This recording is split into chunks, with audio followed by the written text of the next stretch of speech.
ماہ رمضان ماہ عبادت۔ بسم اللہ الرحمن الرحیم۔ اللہ تعالیٰ نے ایک بار پھر ہمیں وہ عظمتوں، برکتوں اور رحمتوں والا مہینہ عطا فرمایا ہے جس کا مقابلہ سال کے باقی مہینوں میں سے کوئی نہیں کر سکتا، یعنی ماہ رمضان المبارک عطا فرمایا ہے۔ اس مہینے کو دیگر تمام مہینوں پر فضیلت حاصل ہے۔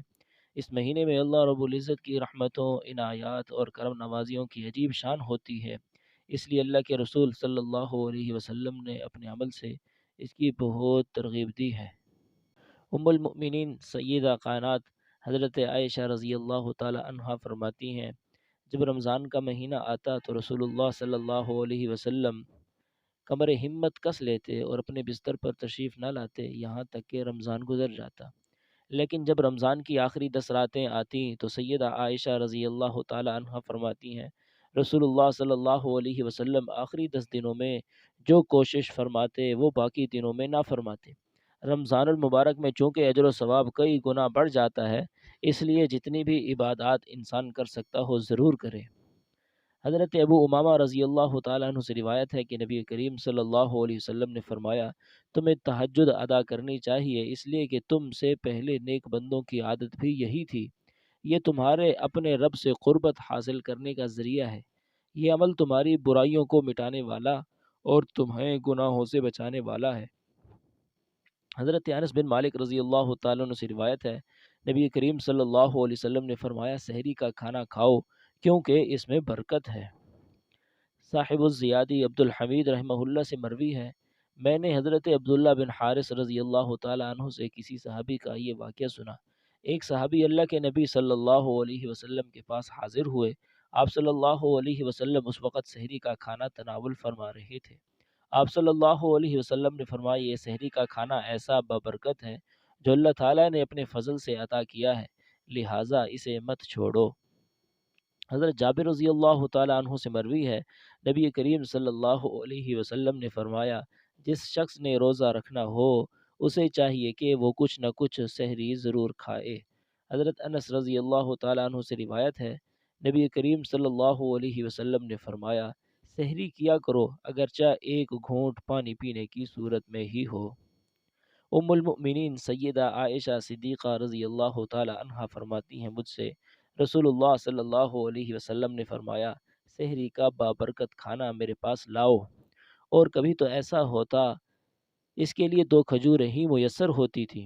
حضرت صائب بن یزید رضی اللہ عنہ سے روایت ہے، رسول اللہ صلی اللہ علیہ وسلم نے فرمایا، اچھی سحری کھجور والی ہے۔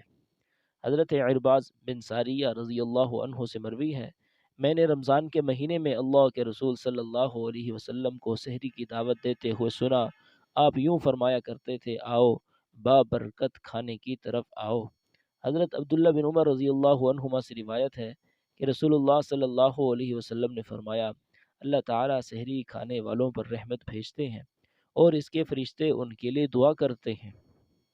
حضرت عمر بن عاص رضی اللہ عنہ سے روایت ہے کہ رسول اللہ صلی اللہ علیہ وسلم نے فرمایا، ہمارے اور اہل کتاب کے روزوں میں فرق کرنے والی چیز سحری کا کھانا ہے۔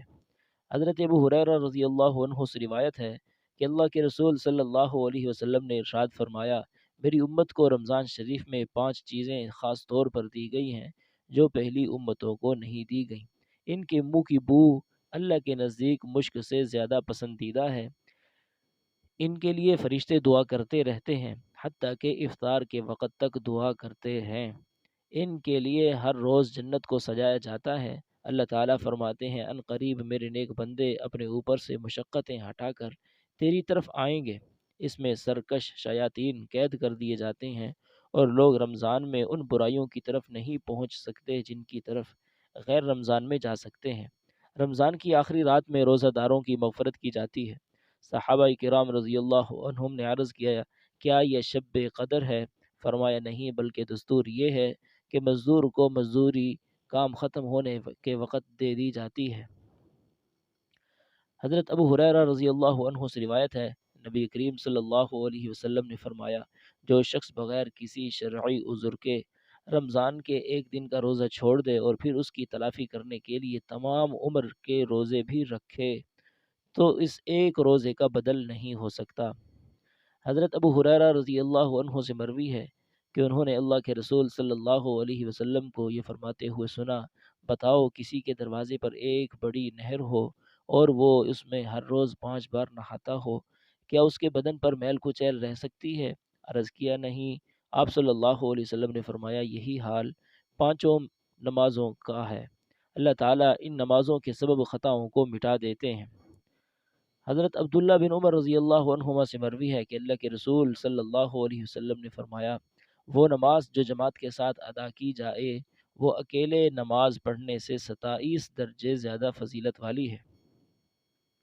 حضرت صوبان رضی اللہ عنہ سے مروی ہے کہ رسول اللہ صلی اللہ علیہ وسلم جب نماز مکمل فرما لیتے تو 3 بار استغفر اللہ پڑھتے، اس کے بعد یوں دعا کرتے اللہم انت السلام و منک السلام تبارکت یا ذا الجلال والاکرام، اے اللہ آپ ہی سلامتی والے ہیں اور آپ ہی کی طرف سے سلامتی ملتی ہے، آپ ہی برکت بزرگی اور عزت والے ہیں۔ حضرت انس رضی اللہ عنہ سے روایت ہے کہ رسول اللہ صلی اللہ علیہ وسلم نے فرمایا جس نے فجر کی نماز باجماعت پڑھی پھر وہیں اللہ کا ذکر کرنے بیٹھ گیا یہاں تک کہ سورج نکل آیا، پھر اس نے 2 رکعتیں پڑھیں تو اس کے لیے ایک مکمل حج اور عمرہ کا ثواب ہے۔ آپ صلی اللہ علیہ وسلم نے یہ مکمل لفظ 3 بار ارشاد فرمایا۔ فائدہ: اشراق کا وقت سورج طلوع ہونے کے 12 منٹ بعد شروع ہو جاتا ہے۔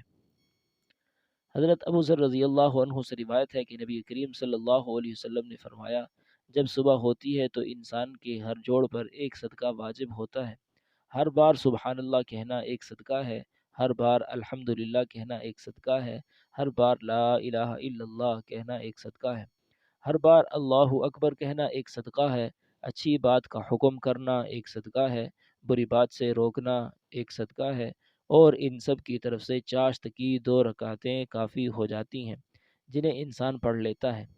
فائدہ: اس کا وقت طلوع آفتاب کے بعد شروع ہو کر زوال تک رہتا ہے، لیکن افضل یہ ہے کہ دن کے چوتھائی حصہ گزرنے کے بعد پڑھی جائے۔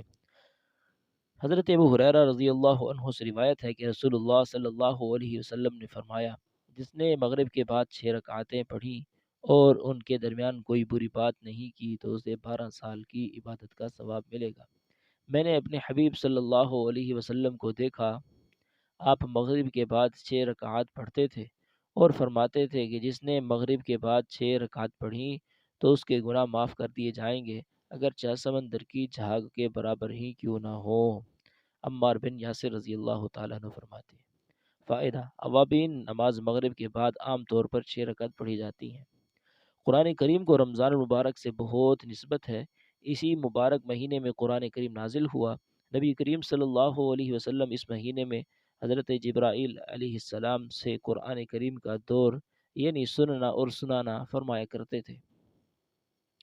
حضرت ابو امامہ باہلی رضی اللہ عنہ کہتے ہیں میں نے رسول اللہ صلی اللہ علیہ وسلم کو یہ فرماتے ہوئے سنا تم قرآن کو پڑھو اس لیے یہ قیامت کے دن اپنے پڑھنے والوں کی سفارش کرے گا۔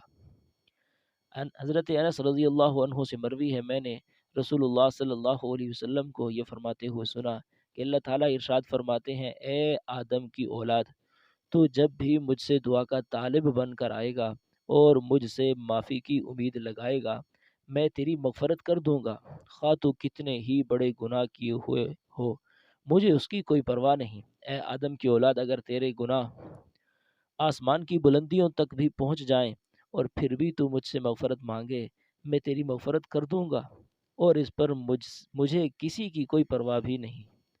حضرت ابو ہریرہ رضی اللہ عنہ سے روایت ہے کہ رسول اللہ صلی اللہ علیہ وسلم نے فرمایا جو شخص اللہ سے نہیں مانگتا تو اس پر اللہ ناراض ہو جاتے ہیں۔ یہ دستور دنیا کے بالکل برعکس ہے، کیونکہ دنیا والوں سے مانگو تو ناراض اور نہ مانگو تو خوش۔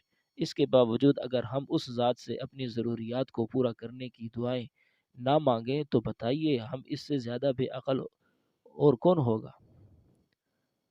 حضرت عبداللہ بن عباس رضی اللہ عنہما سے روایت ہے کہ رسول اللہ صلی اللہ علیہ وسلم جود و سخا میں تمام انسانوں سے بڑھ کر تھے، اور رمضان المبارک میں جب کہ جبرائیل علیہ السلام آپ کے پاس آتے تھے آپ کی سخاوت بہت ہی بڑھ جاتی تھی۔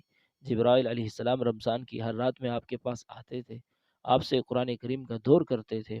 اس وقت رسول اللہ صلی اللہ علیہ وسلم فیاضی اور سخاوت اور نفع رسانی میں باد رحمت سے بھی بڑھ کر ہوتے تھے۔ اس مہینے میں اللہ کی راہ میں خرچ کرنے کی زیادہ سے زیادہ کوشش کرنی چاہیے۔ زکوٰۃ، صدقہ، صدقہ فطر اور واجب صدقات ادا کرنا تو انسان کے ذمے ہے۔ ان کے ساتھ کوشش کرنی چاہیے کہ نفلی صدقات کا اہتمام بھی کیا جائے۔ کسی نادر روزہ دار کا روزہ افطار کرانا، کسی محتاج کی مدد کرنا، کسی ضرورت مند کی ضرورت پوری کرنا، یتیم اور بیواؤں کا خیال رکھنا وغیرہ ایسی نیکیاں ہیں کہ انسان اس کو اس ماہ مقدس میں ضرور کرے۔ رمضان المبارک میں روزوں کی وجہ سے خشکی آ جاتی ہے، مزاج میں چڑچڑا پن پیدا ہو جاتا ہے۔ اس لیے ایسے موقع پر اپنے آپ پر قابو پانا اور صبر سے کام لینا بہت ضروری ہے۔ اللہ کے نبی صلی اللہ علیہ وسلم نے غصے پر قابو پانے والے بردبار اور حلیم مزاج شخص کی تعریف و توصیف فرمائی ہے۔ حضرت ابو ہریرہ رضی اللہ عنہ سے مروی ہے کہ اللہ کے رسول صلی اللہ علیہ وسلم نے فرمایا، پہلوان وہ شخص نہیں جو غصے کے وقت لوگوں کو پچھاڑ ڈالے، بلکہ پہلوان تو وہ شخص ہے جو غصے کے وقت اپنے آپ پر قابو رکھے۔ حضرت سلمان فارسی رضی اللہ عنہ سے روایت ہے کہ رسول اللہ صلی اللہ علیہ وسلم نے فرمایا، جو شخص اپنی حلال کی کمائی میں سے کسی روزہ دار کو روزہ افطار کراتا ہے تو اس کے لیے پورا رمضان فرشتے دعائے رحمت کرتے رہتے ہیں۔ سبحان اللہ۔ اور لیلۃ القدر میں جبرائیل امین بھی اس کے لیے دعائے رحمت کرتے ہیں۔